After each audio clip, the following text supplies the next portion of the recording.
Good morning. Today, Morning. let's begin with the last part of this module 2, that is oscillators. So, they have included oscillators also as part of module 2 only. They have included only qualitative analysis of oscillators, and that too, basically, we have to study only FET based phase shift oscillator and LC and crystal oscillators. These are the things which are included in your syllabus basically. And he mentions it is qualitative analysis. Unfortunately, we'll not do much of derivations here. But whatever little formulae we need to remember, so much it's better if we try to do it. Okay. So, can you tell me what are oscillators? Anybody? What are oscillators? Devices which convert DC signal to AC. Okay, one way of defining oscillators, it's right. So oscillators are circuits which will convert a constant DC signal to a varying or changing AC signal. So any circuit which is able to generate both positive and negative pulsations is known as an oscillator, and it's an electronic circuit which results in a sinusoidal output with maximum amplitude and frequency. Actually, we have oscillators which give us square output, triangular, and all that. We'll study, generally, we call those under a different category. Here, in this point, oscillations are only sinusoidal in nature. So whatever we are studying here, all the oscillators which we study here are those circuits which result in sustained sinusoidal output waveforms with highest amplitude and proper frequency. So the maximum frequency and amplitude of an oscillation will be decided by the design of the feedback network. So here we are talking mainly of sinusoidal oscillators. So please remember, we'll call this set of oscillators which we are going to study here as sinusoidal oscillators. And we have other category as relaxation oscillators where we will generate square wave, and from square wave we can produce triangular, ramp, anything. So we can have other wave shape also in oscillators, but usually we call those circuits as multi-vibrators. We'll be talking about multi-vibrators also in module 5. We'll be studying about multi-vibrators there, which produce square wave oscillations. Okay. And from that square wave, you can generate triangle, you can generate ramp. There are so many options. But for now, we'll study mainly about electronic circuits which generate a sine wave at their output.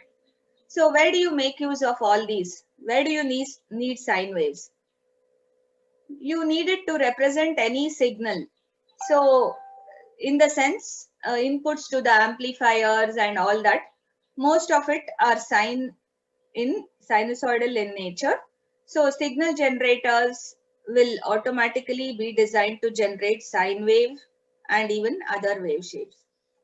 So sinusoidal signal, when I say sinusoidal, it will include both sine and cosine. Remember, sinusoidal means not just sine. It will include both sine and cosine signals. That's why they are put together and known as sinusoidal signals. And very often we use cosine more commonly than sine, especially when I consider communication applications. Whenever we use it for transmission and reception, this cosine is more preferred than sine, for the simple reason that in the frequency domain, this cosine has a much easier representation, or it will not have a imaginary part. whereas the sine will have an imaginary component. Do you remember what is the representation of sine and cosine using exponential function?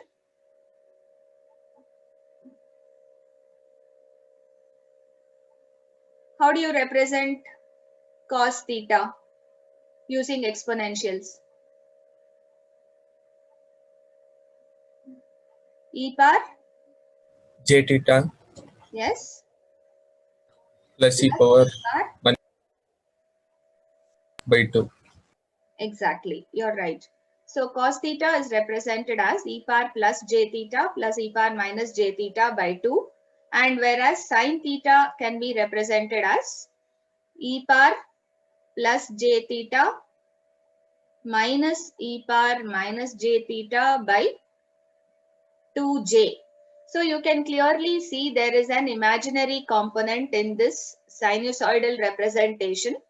So when we have to represent the magnitude and phase functions, the sine waveform will be little more difficult for mathematical analysis than the cosine.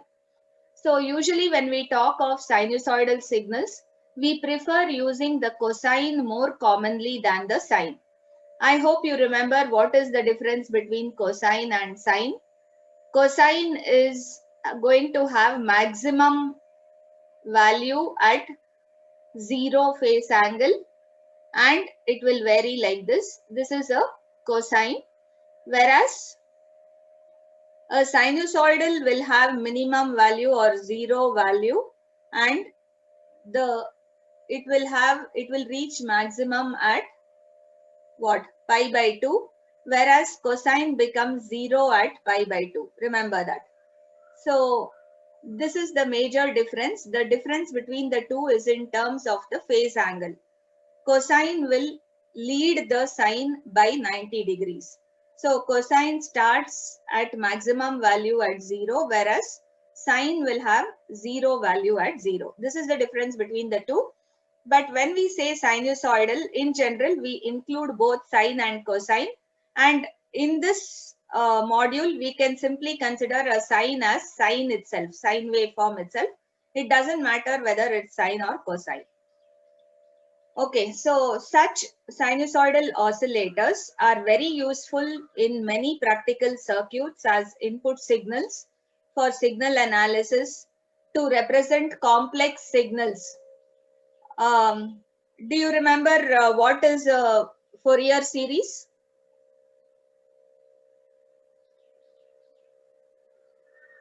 What is the main application of Fourier series?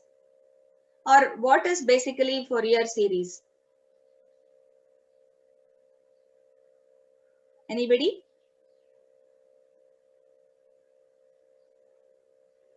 It's used to represent periodic signals in sine and cosine waveforms.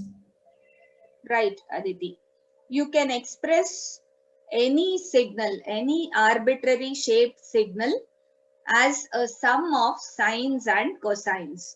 So remember the Fourier series expression is A naught plus an cos 2 pi nt by 2 plus bn sin 2 pi nt by 2.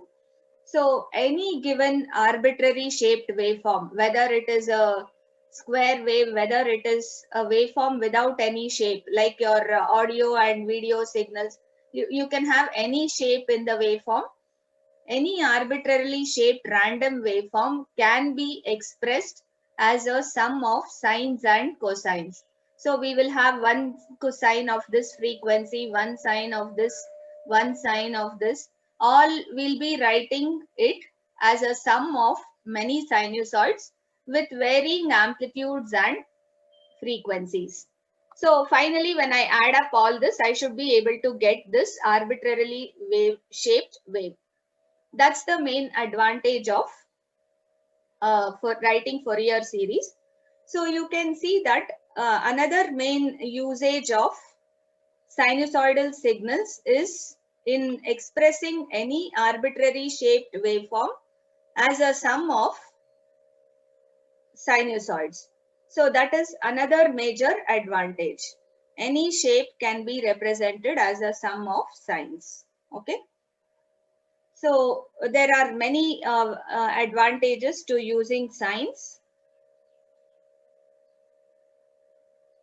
The feedback network in general, we are talking about in an oscillator, it is the feedback network which will determine the frequency of oscillation and amplitude also to some extent. So what type of feedback network you're going to use? Without feedback, there is no oscillator. It depends on the design of the feedback network for you to fix up on the amplitude and frequency of the sinusoidal waves which are generated.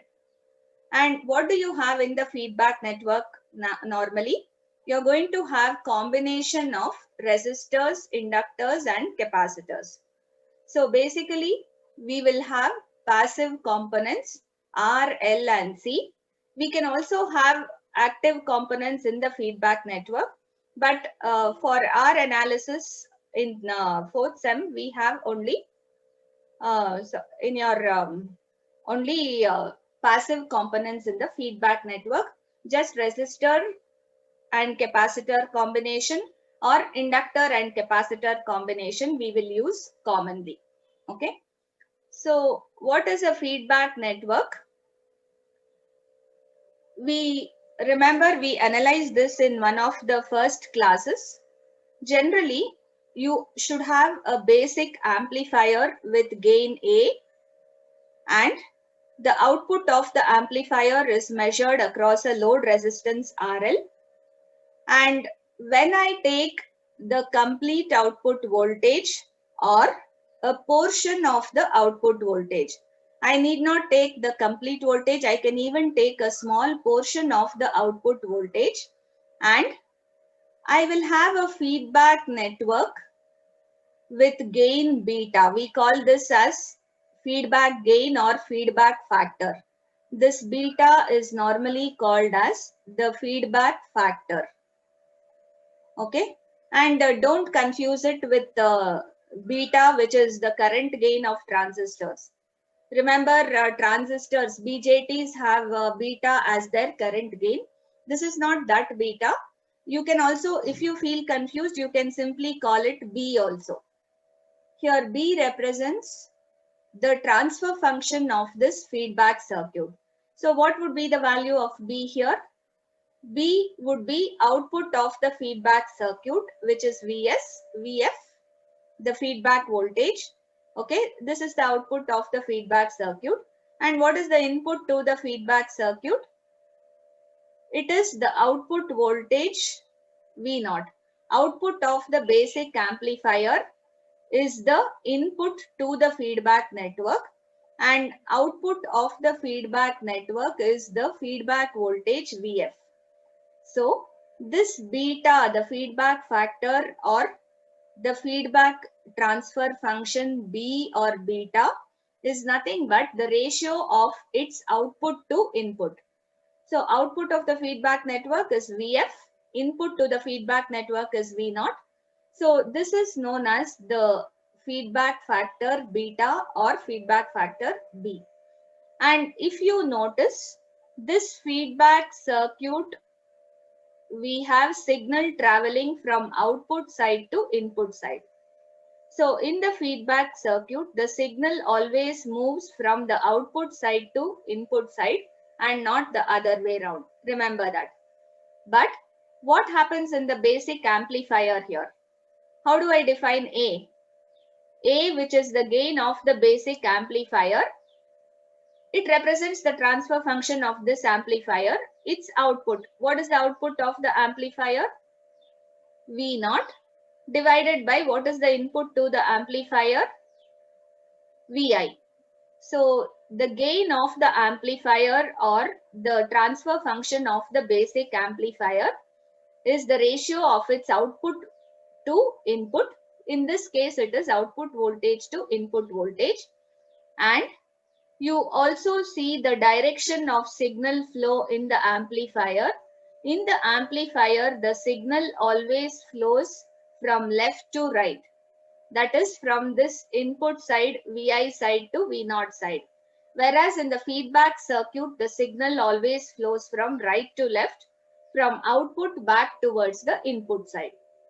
Now, what happens to the feedback voltage which is coming from this feedback circuit? That voltage Vf, we have the feedback voltage here. It is connected in series with the input signal Vs. We will initially assume there is some input signal Vs. It may be connected for a short duration, and once the feedback is generated, we can remove it off. Remember, oscillators are also known as generators. So please remember, oscillators should not have any input. So usually what we do, we initially generate or connect an input for a short time duration, and once this amplifier works, output is generated and feedback is generated, that input signal gets removed. Okay, but please remember, we will simply consider this so that we will get an expression initially. But in oscillators, Vs is not present. Remember this, very, very important. In oscillator circuit, no input signal will be connected. Vs is absent, or Vs should not be connected. Only by feedback this circuit works. So it is a self-generating circuit where it will generate a sine wave of a particular frequency. Now, coming to how it will generate that sine wave and how that frequency is chosen. It can generate a sine wave even without the input signal because of the basic property of electronic circuits, where noise is generated in electronic circuits. So please remember, noise acts as the starting signal for oscillators. Starting signal or input signal, Vs. So no Vs is connected in the circuit means, how do I have, there should be some signal to start off the oscillations. Especially if I consider, I'll talk about different types of oscillators, especially when we consider RC oscillators, where the feedback circuit consists of resistor and capacitor combination. We need to have noise as the starting signal for oscillation generation. And what is noise? Do you know what is noise? Noise is unwanted electrical energy which consisting of all frequencies. Please remember this. Noise is unwanted electrical energy which will have all frequencies but of very low magnitude. The magnitude of this noise is very, very small. It will be in micro or millivolts. The amplitude of noise, please remember, will be in micro or millivolts. And if I have to show you the representation of noise, it will be something like this. It can include high frequencies, low frequency, medium. So it's a random signal which will include almost all frequency components. And this noise is always present in all electronic elements, especially in resistors, capacitors, and so on. Even at room temperature, R and C, even at room temperature, exhibit noise or have noise. Please remember this. So this slight hum or noise-like signal, why will this happen? Because of the movement of electrons in these components. See, whenever there is a current flowing, or just even at room temperature without current flowing also in resistors, when the temperature goes a little high, electrons will start moving randomly. Because of random movement of electrons, you will have noise generated in almost all electronic devices. Okay. and that noise is acting like the starting signal. And remember, when that noise passes through the feedback circuit, in the feedback circuit, I am going to use a component which is frequency dependent. Say I have R and C in the feedback circuit. Among R and C, which is the frequency dependent component? C.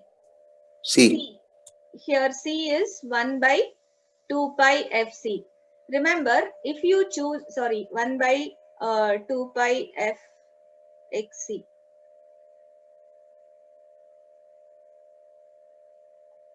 Or xc is 1 by 2 pi Fc, whatever you want you consider. If you choose the correct value of the capacitor C, then it will pass on only certain frequencies. Remember, for every capacitor, it is dependent on frequency. So based on the value of C chosen, the frequency will change. Hence, if I use a frequency dependent element in the feedback circuit, I can choose one particular frequency component of this noise. I told you noise has all frequencies and it is sinusoidal in nature usually, and it will be of very low amplitude. The amplitude of noise will be milli or microvolts basically.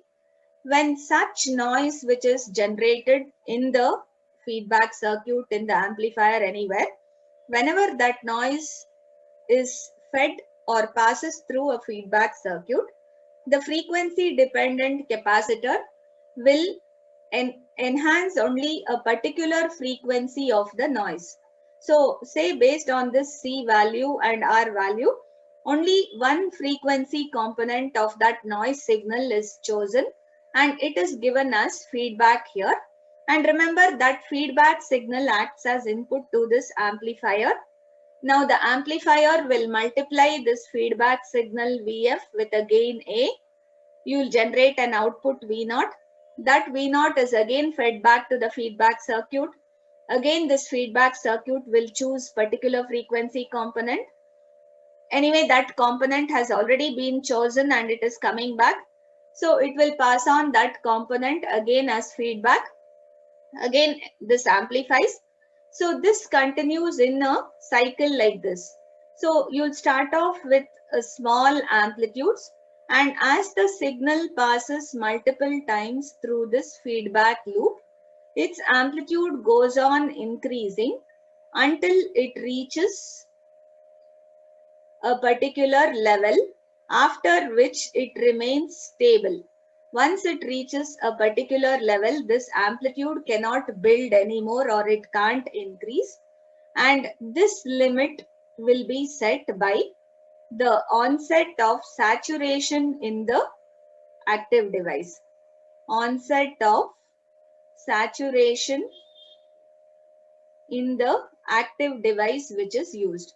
If I use BJT, then the saturation voltage, see, if you have a BJT, the voltage at which this BJT saturates will be this VCC, or I can say almost 90% of VCC. Similarly, if I have an FET, the voltage at which this FET saturates will depend on VDD, the DC voltage which we give. So approximately we can assume the highest amplitude which we can reach is dependent on this DC bias voltage VCC or VDD which we connect to the active device. Remember, for any active device to work as an amplifier, you have to first bias the circuit. Biasing the circuit is giving DC voltages through resistors. Once you establish a DC operating point, a fixed voltage and current, a fixed DC voltage and current, only then you will give the AC voltage which can be enhanced in magnitude or amplified. We saw all that. We saw the working of basic amplifier. Now, So remember, these oscillations will start building up in this closed loop. Slowly, as the signal moves through this loop multiple times, you'll see its amplitude will get magnified or increased with gain A every time. Again, feedback will come. Feedback will take only a portion of the output and it will pass it back to the input side. Again, it will amplify. So this continues until the amplitude reaches the saturation level of the device, after which it will remain constant and it will generate stable fixed amplitude sinusoidal oscillations. Okay, so it's going to generate stable oscillations once it reaches a fixed level, and that fixed level is based on the DC voltage which we connect to the active device in the amplifier circuit. Now, coming to this feedback circuit, please remember the input signal usually doesn't exist, and for oscillators, whenever we are talking about oscillators, this input signal should not exist, and this feedback signal itself will act as input and it will continue multiple times in order to generate oscillations. And one more thing what you should remember, the frequency of oscillations will be decided by the frequency dependent element in the feedback circuit. So if you have an L or C, usually the frequency dependent elements are inductors or capacitors. Their value will be determining some particular frequency. So the required frequency component from the noise signal will be selected because of this C or L, and then that particular component is fed back to the amplifier and amplified till stable sinusoidal oscillations are generated. Is this concept clear? Do you have any doubts with this? And No, ma'am. one more important thing is the feedback will be positive in nature. So oscillators will always work with positive feedback. What is the difference between positive and negative feedback? Positive feedback, I told you, will add on to the input signal. So whatever input signal you have, if it adds on to that input signal, we call it, or if it tries to increase the magnitude of the input signal, we call that as positive feedback. In this case, anyway, the input signal doesn't exist. So whatever feedback we are giving, that itself will act as input. Hence, surely it is positive feedback. So please remember,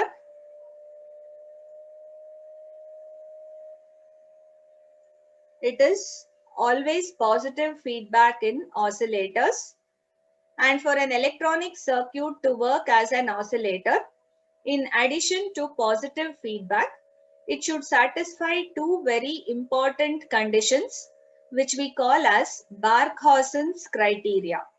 Remember, there are two very important conditions known as Barkhausen's criteria, and that Barkhausen's criteria is as stated below. All of you please write down. Remember the most important conditions for a circuit to produce oscillations. Two important conditions. The first condition is the phase shift around this loop should be 0 or 360 degrees. Integer multiples of 2 pi we say. It should either be 0 or n into 2 pi. 2 pi is nothing but 360 degrees. N represents any integer. So the phase shift around this closed loop, this is a loop, amplifier feedback circuit, both put together, tied together in a loop. So total phase shift around the feedback loop should either be 0 or it should be an integer multiply of 2 pi radians or 360 degrees. That's the first condition. The second condition is the loop gain. The gain around this loop. We have two transfer functions in this loop. One is the basic amplifier A. The other transfer function is the feedback factor beta. So the loop gain is nothing but A into beta. So the magnitude of this loop gain should always be greater than or equal to 1 if a circuit should generate oscillations. Please remember, these are two essential conditions for a circuit to oscillate. If these conditions are not satisfied, the circuit will not oscillate. Is that clear? So two very important conditions for a circuit to oscillate. One is the phase shift around the loop should be 0 degrees or integer multiples of 2 pi radians. And the other condition is the magnitude of the loop gain should be what? The magnitude of the loop gain should always be greater than or equal to 1. Remember that. Otherwise, we cannot generate oscillations. So, this A got erased. It's the magnitude of the loop gain which should always be greater than, or we usually say it should be 1, but we always choose a value a little greater than 1, because remember, if we make it 1, then it should always have some high signal to start off. Remember, we start off with a low amplitude signal. So initially we want the amplifier to increase the magnitude of that low amplitude signal, and only when it reaches a particular level, it should remain constant. That's why we usually choose this A into beta to be greater than 1. Okay. In all practical circuits, the value of A beta will be greater than 1. Next, let me talk about the classification of oscillators. Classification of oscillators. Let's say first thing is based on component used. So based on the components used, I can have RC oscillators, LC oscillators, or crystal oscillators commonly. RC, LC, or crystal oscillators. Other than that, if we want oscillations of higher frequency, we have microwave oscillators also. So microwave devices like reflex klystron, magnetron and all can be used. Anyway, that you will study in a different subject. When you study microwave and antennas, you will be studying about microwave oscillators. So these are the various components which are normally used to generate oscillations. So as I told you, it is obvious from the name itself. If I use R and C, if resistor and capacitor combination is used in what? Feedback circuit, it is an RC oscillator. If inductance and capacitance combination is used in feedback circuit, it is an LC oscillator. If a crystal is used in the feedback circuit, all of you know about piezoelectric crystals, right? Can you give an example of a piezoelectric crystal?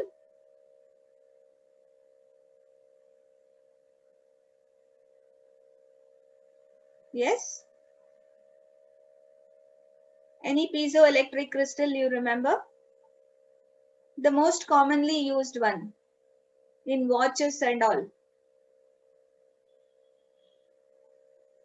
Quartz. Quartz. Quartz is the most common piezoelectric crystal, and that crystal can be used to generate sinusoidal oscillations very effectively. It is one of the best or stablest oscillator circuit which we can generate. It is also used for clock circuits in digital also. Anyway, and microwave devices, as I told you, will be discussed in a different subject. In this chapter, we'll be talking about RC oscillators, LC oscillators, and crystal. All these three we are going to talk about. Next, if I want to classify based on the frequency range of oscillations generated. So what is the frequency range of the sine wave which is generated? You can have audio frequency, radio frequency, and microwave or higher, microwave or greater than that. Say for cellular, mobile, satellite, and other things, I'll have higher frequencies. So microwave and higher, I'll put it in a common range. Anyway, we are not going to study that for now. We'll basically be talking about audio frequency and radio frequency. You remember what is the audio frequency range? How much is the audio frequency range? Usually 20 hertz to 20 to 20,000. 20,000 hertz or 20 to 20 kilohertz is the range at which we can hear or transmit audio signals. This is the audio frequency range. The radio frequency range goes from 20 or 30K to much higher values. I can say 200 or let me say 20 giga or nearing. So even up to 200 giga it can be. 200 greater than that will be microwave range, or in gigahertz. Let me put 20 giga only here for now. We'll have even higher values. So greater than 20 giga can be considered as microwave range, which we will generate with these devices. You can see the relation. Usually RC oscillators generate oscillations in the audio frequency range. LC oscillators generate oscillations in the radio frequency range. Crystal oscillator is also basically used for radio frequency range. Whereas these microwave devices will generate oscillations in the microwave frequency range of operations. So remember this. Whenever you are asked to design an oscillator, say for 10 kilohertz, you should always choose RC oscillator. Okay, please remember that. RC oscillators are always used for audio frequency generations.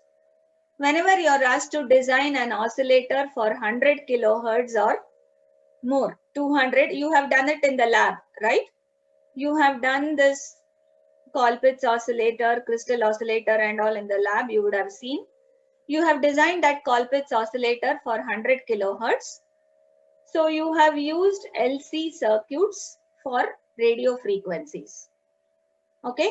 Crystal will also generate something in the radio frequency range, usually 1 megahertz, 2 megahertz, so on we will have. And for higher frequencies, we use microwave devices. Okay. So based on the components used, we classify it like this. Based on the frequency of range of oscillations, we classify it like this. And okay, the third type of classification is based on the method or technique used to generate oscillations. Based on the method or technique used to generate oscillations, I can have what? Linear oscillators and non-linear oscillators. So linear oscillators usually generate sinusoidal waveforms. Okay, and they use the what? principle of resonance. They use the principle of resonance to generate oscillations. Okay.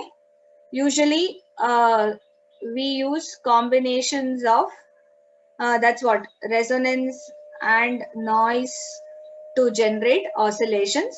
As usual, you will use combinations of RC and LC circuits. And if you use crystal, it will automatically all can be used to generate this type. Nonlinear oscillators, as the name indicates, will generate non-sinusoidal waveforms like square wave, triangular wave, ramp, so on. You will have different other shapes of waveforms, and the circuits, the building blocks which are used to generate this are known as multivibrators. So the principle of operation uses change between two different levels, which is determined by multi-vibrator circuits. Okay, so we have this as a third classification of oscillators. So I hope you are able to understand. We can classify oscillators in many ways. Basically, we'll be studying about RC oscillators which generate oscillations in the audio frequency range, LC oscillators which generate oscillations in radio frequency, and also crystal oscillators which will give us the most stable oscillations. The most stable oscillations are generated by a crystal oscillator. Even that generates radio frequency oscillations commonly. Okay, and we will be studying about linear oscillators which will generate only sinusoidal waveforms.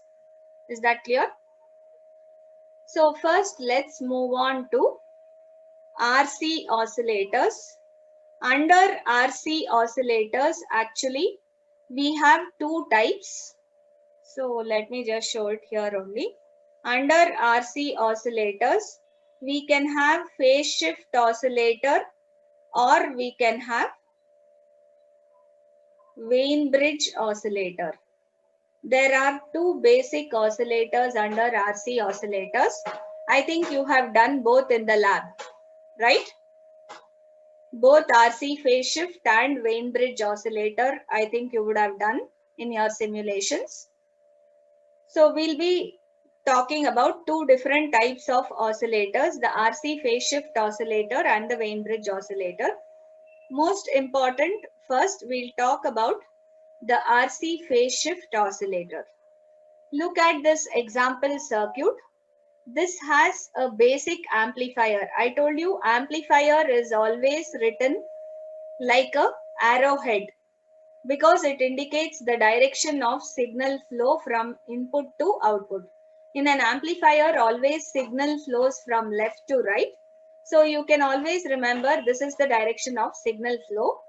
And the gain of the amplifier here is minus K. Whatever is the gain we have written, why minus? It indicates that there will be 180-degree phase shift between the input and output of the amplifier. So if the input signal here is Vi, the output what I am going to get will be minus V0. In other words, if input signal has a phase like this, the output signal will be reversed but amplified. Is this clear? That is known as a phase reversal, and that's why in all the gains we have a minus sign indicating a phase reversal between input and output. And you see this amplifier, we can replace it with an FET based amplifier circuit. We have studied FET common source amplifier I can use here, or I can use a BJT common emitter amplifier. Anything I can use to replace this triangle, this arrowhead. And the output of this amplifier is brought back as input to this RC circuit, which is nothing but the feedback circuit. See here, the feedback circuit has three sets of R and C. We call it as an RC ladder because it is in the shape of a normal ladder. This is called as an RC ladder. We have three sets of RC network connected back to back, which acts like the feedback circuit in this oscillator. And the output is fed to this feedback circuit. Here we feed in the output, and the output of this feedback circuit would be VF, which acts as the input to the amplifier, which gets amplified, and again output is fed back, and this is how it continues in a loop. And what is the job of this feedback circuit? Why should you have only three RC? Is it compulsory that I should have only three RC networks in the ladder? Can I have two? Can I have four? Any idea? What is the phase that can be generated by R and C? 60 degrees. Degree. Maximum of 90 degree, ma'am. Correct. Maximum is 90 degrees, but in that case, using two RC networks, I should be able to get 180 degrees. Do you remember the Barkhausen's criteria? Just now we discussed. What does Barkhausen's criteria say? The first condition, the phase shift around the loop should be 0 or integer multiples of 2 pi radians. So if I have an amplifier which gives you a negative gain, that means there is 180 degree phase shift introduced by the amplifier.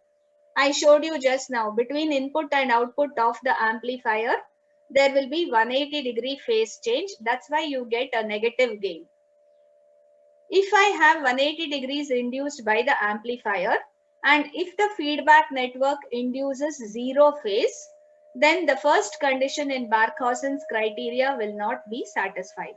Remember, Barkhausen's criteria states that as I move around the loop, the phase change of this loop should be either 0.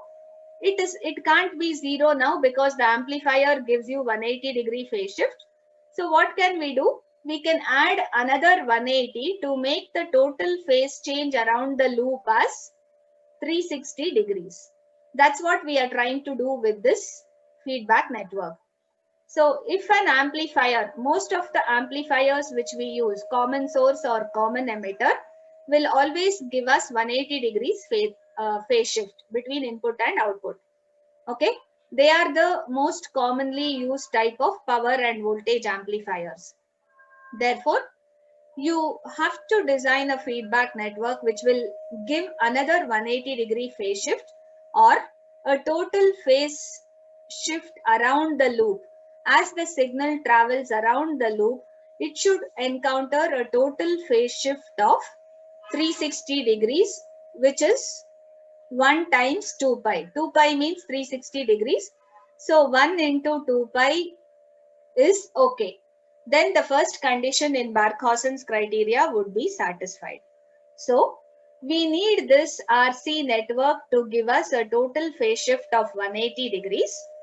And as you told, it is possible for one RC circuit to give us 90 degree phase shift. That means using two RC circuits, you should be able to work. But usually that is not allowed because an RC circuit will not give a perfect 90 degrees. There is based on the deviation in R and C values. If you get anything less than 90 or anything, it still won't generate oscillations. So it is always preferred to use greater than 3 RC networks. Please remember, we will not work with 2 RC networks whenever we use RC phase shift oscillator. All this is extra. Please remember, in Viva it will be asked. You should know the reasons for all this. You cannot work with 2 because very often because of the what do you say, tolerance of resistors, capacitors, there will be deviation from their actual values, and the phase shift generated will usually be something less than 90. Hence, the Barkhausen's first condition will not get satisfied if I work with 2 RC networks. So if I have to generate 180-degree phase shift, I should have minimum 3. I can have even 4. The more the number of RC circuits I use, the amplitude goes on getting reduced. It will take a longer time to build oscillations and reach a what? Fixed level, a stable level. So usually we prefer the optimum value is to have 3 RC networks in the feedback circuit. And when you have 3, naturally you'll use equal values of C and R. Each RC network should give you 180 by 3 or 60-degree phase shift. So you will design for R and C values in such a way that each RC network would give you 60-degree phase shift. Okay. So totally I'll have 60 plus 60, 120 plus 60, 180-degree phase shift from input to output of this feedback network. Okay. So as you see, it consists of an amplifier having negative gain minus K, 3 sections of RC ladder network in the feedback. Why 3 RC sections? I told you. Theoretically, though RC network, the current leads voltage by 90 degrees. It is usually less than 90 degrees because you can't get a pure capacitor or pure resistor. The resistor also has tolerance value. So usually you can't get 90. It will always be less than 90. But the phase shift of the operating frequency of oscillator depends on R and C. Hence, minimum 3 RC sections are needed to get 180-degree phase shift, and each RC section you'll be getting 60 degrees each. See here, if the input to this feedback network is in this direction, the output will be exactly in the opposite or reversed in phase. And you should remember the input signal can have multiple frequencies. We said the noise can be the starting signal, it can have multiple frequencies. But because of the frequency dependence of this capacitor, only one particular frequency will be selected and provided at the output. Among all these multiple frequency signal, in the first time, it will select only one particular frequency depending on the value of C. And that will be given to the input of the amplifier, amplified and further passed through the feedback loop. Okay. So this is how RC phase shift oscillator works. The RC phase shift oscillator, which is included in our syllabus, is the FET based phase shift oscillator. We have shown a simple FET circuit, FET amplifier. I have not shown the biasing resistor, but assume that you can have a biasing resistor RG here. It won't make any difference. You can still keep a biasing resistor. And we have a source resistance. Remember, a source resistance is also known as degenerative resistance because it helps us in stabilizing the Q point. Whenever there is source resistance in a circuit, the Q point is stabilized. So RS is important. And if I use a bypass capacitor across RS, that means I'm removing any negative feedback because of this RS. Any voltage across this RS will be part of the output voltage. Remember, this whole thing from here to here is your output voltage. That output voltage is divided across the drain source voltage and the voltage across this RS. So naturally, the voltage across RS is portion of the output, and that voltage will appear in the opposite direction of the input. So any voltage across RS will provide negative feedback in the circuit.